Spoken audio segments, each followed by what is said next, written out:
thème amul nuyoo tey amul nuyoo dama mer encore violence conjugale jusqu'à quand kañ lay jeex. dali yàlla musal si cati lammeñ musi bale de ku gaare moo la gaare lammeñ bi ku taxaw moo la ferene yàlla bu mu ferene man. waa ji nag faanaa ko nag grand frère looy di taal ku la ci dugal yow nee na mu dóor ko ma fekk ko fa si fay ko noonu la de mani ku dóor seen sœur boo leen demee dubbal leen ko ba mu mokk bulet maam lii laa wax boo leen doon def lii billaahi léegi violence yi jeex qui a tapé ta sœur il faut bien le bastonner prochaine fois il va plus jamais toucher à ta sœur c'est tout bien fait. Quand j'ai écouté ça là j'étais tellement contente. Merci, c'est comme ça.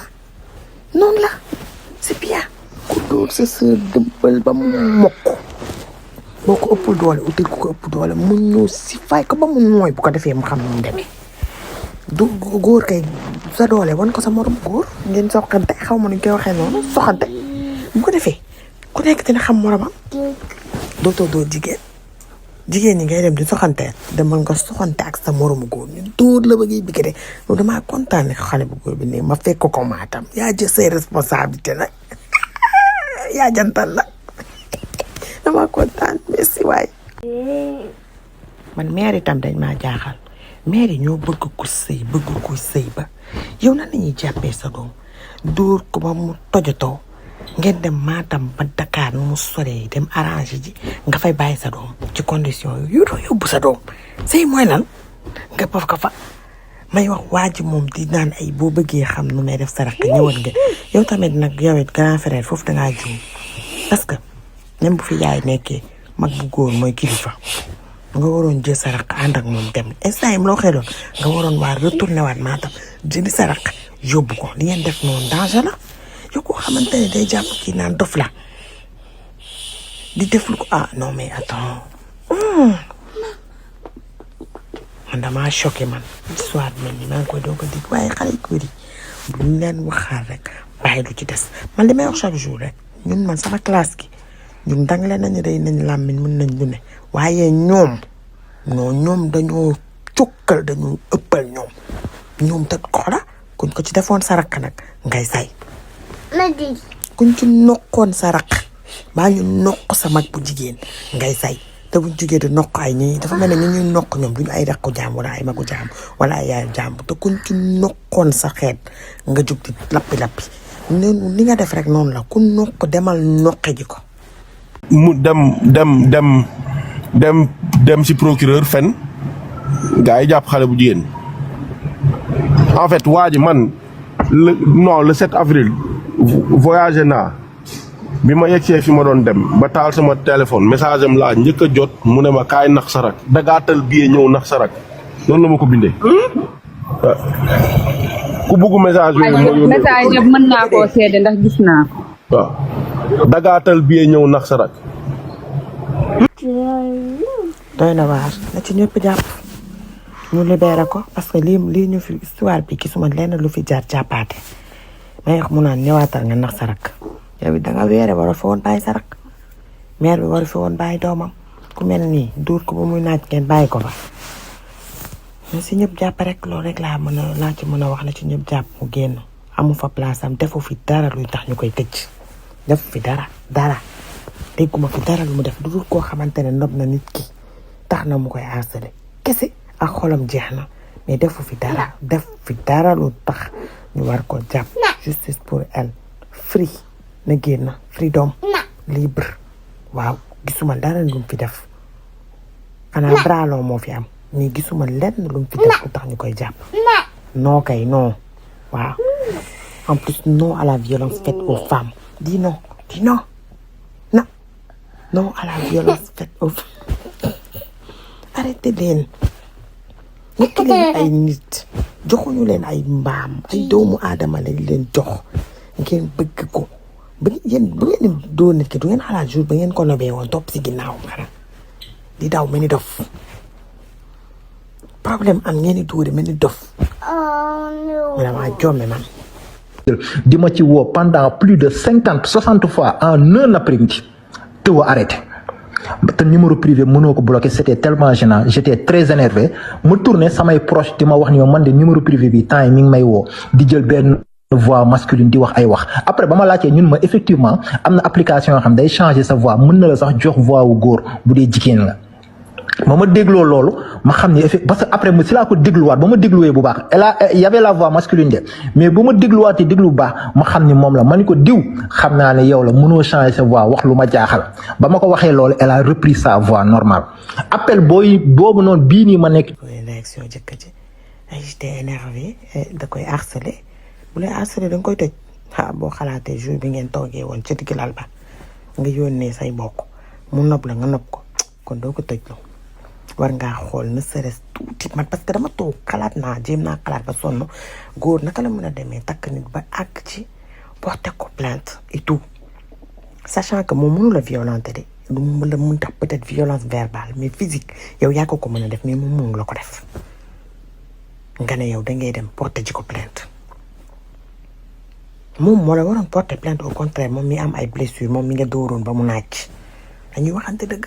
harcèlement bi mu lay def yëpp harcèlement mbëggeel la peut-être da nga koo tëj ci butéel kenn xamul sama mère man affaire violence conjugale damay yëngal parce que même bu fekkee da lay harcelé waroo dem di ko tëj parce que yëfu ku nopp kese laa fi dégg man mu topp la ba tey jii nga dawal yërmande xalaat ni kii jigéen la peut-être xolam moo jeex xolam moo laaj parce que nag xolam temps bàyyee na la yaramam et tout peut-être que c'est vu perdu jàpp na ne lu bari moom da koo perte ci biir relation bi loolu moo tax xolam laaj xel bi réer muy def yooyu mais nga xool beneen solution xool neneen noo ko régler mais pas porter plainte ñu koy tëj ak fi nga jaar ak moom takk ko gis ko bëgg ko mu bëgg la ngeen bëggante toog ci kaw lal bi photo def seen yëpp nga takk ko yóbbu ko sa kër mu bett la ngay doxaan nga dóor ko mu muy bëgg dee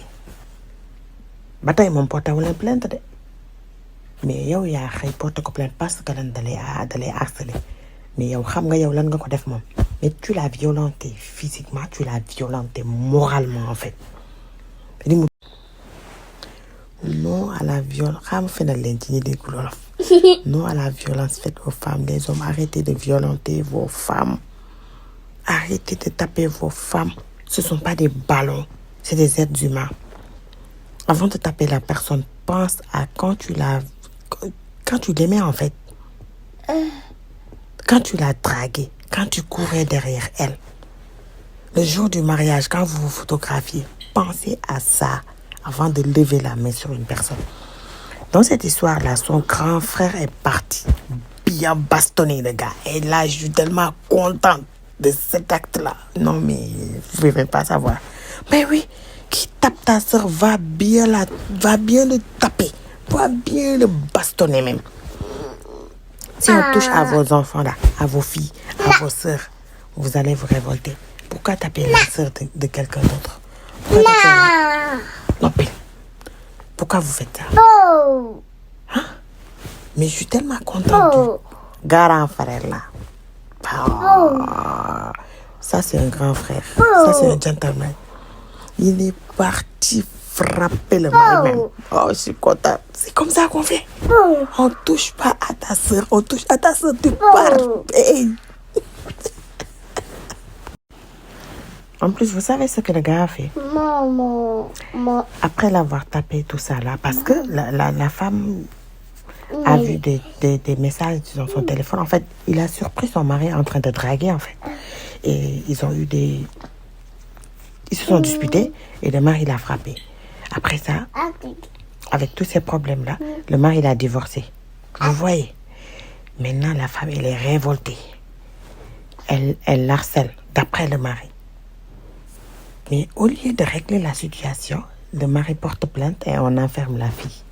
Non, mais ça fait tellement mal. Mais elle va sortir. Tout le monde va parler, elle va sortir. Elle n'a pas sa place là-bas, elle n'a rien fait. C'est son mari qui a dragué. Si tu attrapes ton mari en train de draguer, tu vas parler. Pourquoi elle ne va pas parler? Elle va faire des crises, elle va faire des choses. Mais c'est normal. Mais toi, tu tapes. Après ça, tu l'enfermes en prison. Non, mais attends. On est dans quel monde? Quelle méchanceté. Mais on dirait que moi, mais j'ai l'impression que le gars ne l'a jamais aimé. Comment on peut aimer une personne et se comporter de cette façon? Moi, j'arrive pas à comprendre le monsieur. Franchement.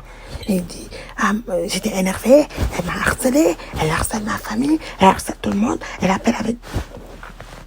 C'est parce que, bah oui, elle t'a donné sa vie, elle t'a donné son corps, elle t'a tout donné. Mais malgré ça, toi avec... Maman. Tu la tapes. Après ça, tu la divorces. Et puis tu veux quoi?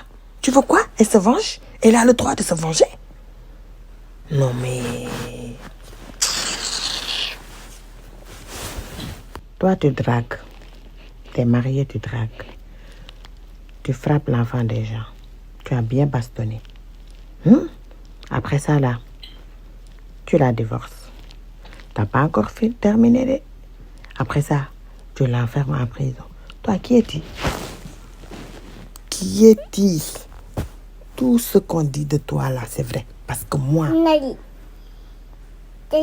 j'ai bien réfléchi, mais je peux pas comprendre comment un homme peut être si méchant. Si méchant, comment on peut l'être? Jusqu'à l'enfermer en prison pour qu'elle arrête de te harceler, alors que tu sais très bien pourquoi elle te harcèle. Mais ce que tu l'as fait là, ça fait mal au cœur. Ça fait très mal au cœur. li nga ko dundaloo dafa metti. takk doomu jàmbur di doxaan mu jàppale fii ku fi jàpp sa jëkkër muy doxaan waxuma la jëkkër sa far boo ko jàppee muy doxaan sax nga say ay rab waxatuma la nga jàpp sa jëkkër muy doxaan nga jàpp ko muy doxaan mu dóor la ba ngay bëgg a dee pareewu leen loolu jooli continuer mu fase la ñuy li wax pareeguñu mu porté la plainte non lii metti na nag wax dëgg yàlla ku ci mën a wax na ci wax bu kenn noppi na ci ñëpp wax ko am chaîne ko amul chaîne ñëpp ci war a wax lii du dëgg du yoon